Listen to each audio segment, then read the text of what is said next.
Draw Steel has been out for a month. It's been well received, and new people are picking up the game and entering the community all the time. There's also been an update to the released adventures, errata for the core rules, more Djordice are coming, 50 level treasure has been released, the Kobold Ancestry is happening, the vampire class is on pre-order, and more. I'm John Denor, and this is Goblin Points.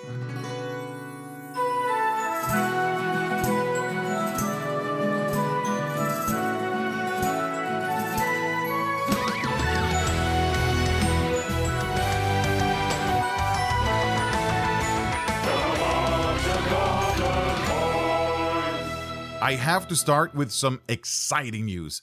The Dice Society and I are running a Draw Steel Jam over on itch.io. Starting September 8th through the following 2 weeks, you'll be able to submit a set of 3 level treasure that are intended to be worn together. And if they're worn together, they become stronger than their parts and grant an extra bonus. We have a great panel of judges, and 2 winners will receive a prize graciously provided by MCDM, a complete set of Draw Steel dice boxes. Head on over to itch.io for all the details and to participate. We've also set up a Discord server for participants to chat and possibly collaborate. Now, moving over to Draw Steel proper, let's say. I'm not going to sit here and philosophize on sales numbers for Draw Steel, but since it has been a hang-up for some in the community and elsewhere on the web, I'm just going to make a small comment on this. Some people think that Draw Steel has not been advertised well enough for its launch, and that's a mistake. To that I have 3 points, some of which overlap with points Matt has made in the past. First, they did advertise when they launched a crowdfunding campaign, and they got over 30,000 people to buy it in then. And that's a huge number, especially in this hobby. And are we really gonna complain that there's not enough advertising in our daily lives? And also, the post-release sales have gone up week over week. They're selling more and more of the game for each week that passes. According to Matt, it's MCDM's best-selling product ever. Speaking of sales, the Delian Tomb has sold so well that it paid for itself in 3 days. I mean, it is a steal for the value that you get for $10. It's a 30-plus hour adventure, a tutorial for the game, and a basic set of the rules. And speaking of those rules, there's been Errata and Fixes released for the core rules, the Road to Broadhurst, and the Delian Tomb. The adventures have received new versions of their PDFs, released merely 2 weeks after the release, with fixes and corrections for issues that had been reported. Additionally, MCDM also released an errata document for Heroes and Monsters. It's 3 pages jam-packed with corrections and clarifications. There are no rule changes so far in the errata. There's a planned update to the PDFs of Heroes, Monsters, the Delian Tomb, and the Road to Broadhurst by the end of September. The printed version for Heroes and Monsters have already been sent to the printer and can't be changed, but at least the PDFs will be up to date. There was initially a plan to release a bunch of products this year before the crowdfunder in December. This has now been scaled back a bit. The amount of work it took to get Heroes and Monsters out the door means the team have been crunching for a while, and they don't want to do that again. So some of the projects have been moved to next year instead to keep everything at a better level. That means that they're planning to release the Fall of Blackbottom this year. The adventure is hopefully done testing now and will be in editing beginning soon, I think.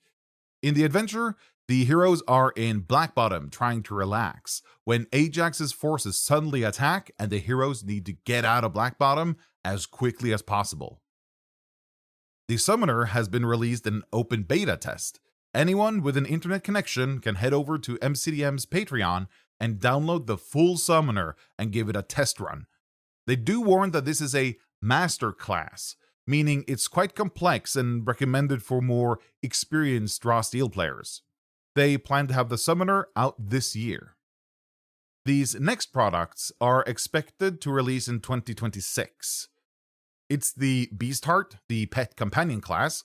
You build up ferocity while you fight alongside your pet companion, and your special bond makes you act in unison, a way that regular allies cannot. The Dark Heart of the Wood is a quest adventure, only granting 6 victories. So it's meant as a smaller side quest on the way to something greater. The heroes happen on a town where the local mage has fallen sick because something is choking the source of their power in the local woods. The heroes need to stop the thorn dragon that has taken root there.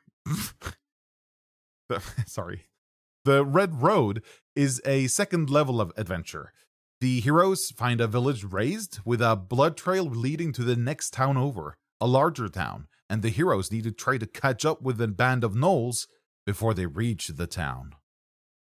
The Condemned start at level 3, and the heroes are condemned to death. Right before their execution, though, they get the offer to escape their punishment in exchange for going on a suicide mission. House Verona needs their alchemist back, or he'll tell Ajax how to make gunpowder. Encounters, the third book of the core rules. It'll include dungeon delves, small 3-room dungeons to easily drop into a session, NPCs with negotiation stats to use as a reference, example montage tests, and examples of how to adjudicate outcomes for skill tests. And the Ancestries book, which includes 6 new ancestries: gnomes, tiny people who use squirrels for mounts; goblins, Raiden Whites, the fancily dressed rat folk; shadow elves, the elves of Equinox, who are lit by a different sun and have half their features in shadow; fairies, and the Scarge, the dragonfly people. As we know, MCDM is planning to do another crowdfunder in December. This is to fund the Vesloria box set called Omen's Land. Omen's Land will include setting material for the lands that was once governed by good King Omend. Also in the crowdfunder is the big adventure called Crack the Sun. This is a big box adventure that covers levels 3 through 8, and during the adventure the heroes will meet the Shadow Elves, travel to Equinox, and finally end up on the sun, trying to stop the creature imprisoned inside the sun from being freed.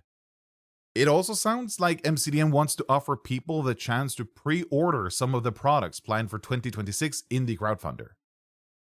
MCDM has about 200 boxes of the Omens box dice boxes left. They plan to put them on their shop for Black Friday, so you'll get an opportunity to get them then. They also want to sell more of the small dice boxes. They're currently talking about offering them in March or April of next year. And the Codex is coming along nicely. From week to week, there are visible progress being made. The current plan is still to release a beta version to patrons in December.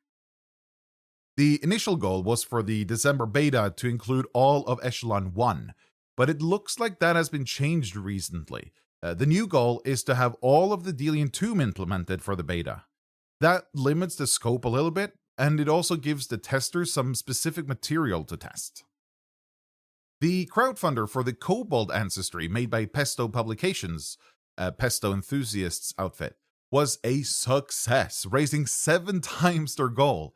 If you didn't get a chance to back the original campaign, they've opened for pre-orders, and you can get the Ancestry for $10. Speaking of successful crowdfunders, the Vampire class, being developed by Triglav Games, is also now open for pre-orders. The price has increased since the original campaign, but you can still get it for a reduced price compared to the final price when it releases. For the $18 it costs now, you'll get the Vampire class, the Vampire's Ancestry, 4 Vampire kits, 10 Vampire perks, 2 Vampire careers, and more when it releases. They estimate delivery in December this year.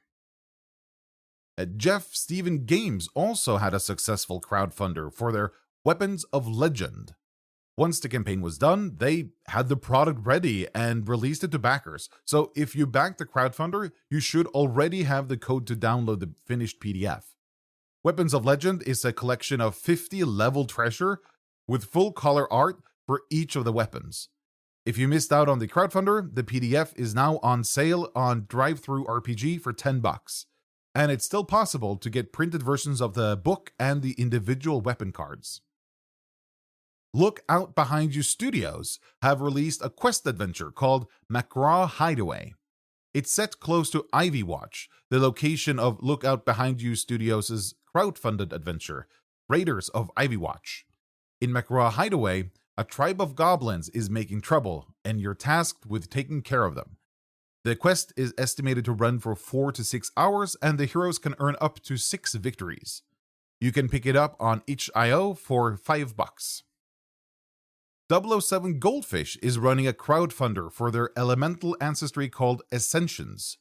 The products include 2 signature traits for Essentians and branches for each of the 7 elements: Earth, Air, Fire, Water, Green, Rot, and Void, each branch with 5 traits of their own. If you're listening to this on release, there's still a few hours left of the crowdfunder. It's $5 to get the ancestry. The Dice Society is expanding his empire, and in addition to making podcast episodes and writing adventure, he's now also making a video series on how to play Draw Steel. In August, he published a new episode of the podcast covering the launch of Draw Steel, and he's released the 2 first videos in his series called How to Draw Steel. Episode 0 is an introduction to what the game is, while Episode 1 covers the basics. Djordice has put an impressive amount of work into making Steel Compendium. With the permissive license of Draw Steel, it's possible to post the entire rules text openly, and Djordice has you covered. Steel Compendium has the entire Heroes and Monsters book available for you to read online. The art of the books is not covered by the license, so it's not included, but everything else is. Patrax has released a 5th level adventure called Invading Force.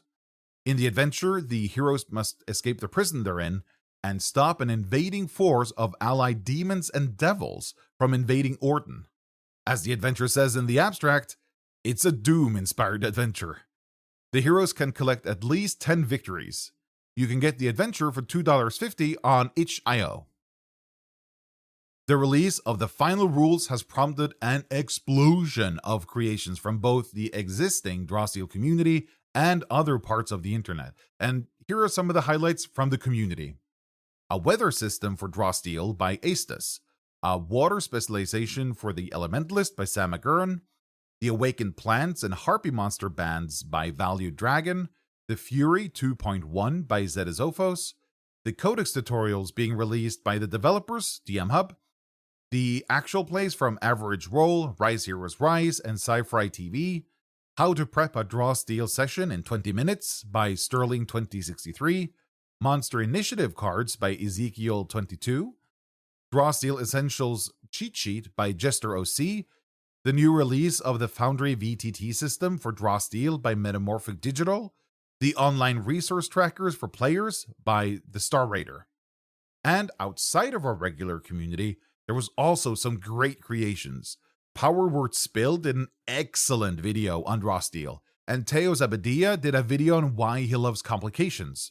Crispy's Academy has continued their series on the different parts of Draw Steel, and Deficient Master did a great video comparing how combat runs between Daggerheart and Draw Steel. What a month! The link section this month is insane. Never have there been so many links in any of the categories. Draw Steel is popping off. I want to remind you once again about the Draw Steel Jam the Dice Society and I are running. Lots of people have already joined, there's a lot of activity on the Discord server, and the prices are really nice. Like, more than I'd ever expect nice. So, a huge thanks to MCDM for providing them. If you want to be featured on Goblin Points or know of someone else who should be, leave a comment on YouTube or Spotify or send me an email on tips@goblinpoints.com. Links to the MCDM Discord server, the subreddit for MCDM and Draw Steel, the YouTube channels of Matt and MCDM, the complete link section, and this script is in the show notes. It's also on goblinpoints.com. Next episode is on the 20th. That'll be my interview with Tom Bloom, probably most known in our community for being the lead designer and artist for Lancer RPG, but he's also a 4th edition sicko, lover of tactical combat, and strong proponent of playtesting. Paying patrons can submit questions for me to ask my guests. Sign up to get the chance to submit questions for my next guest. Link is in the show notes. See you next time. Nackis.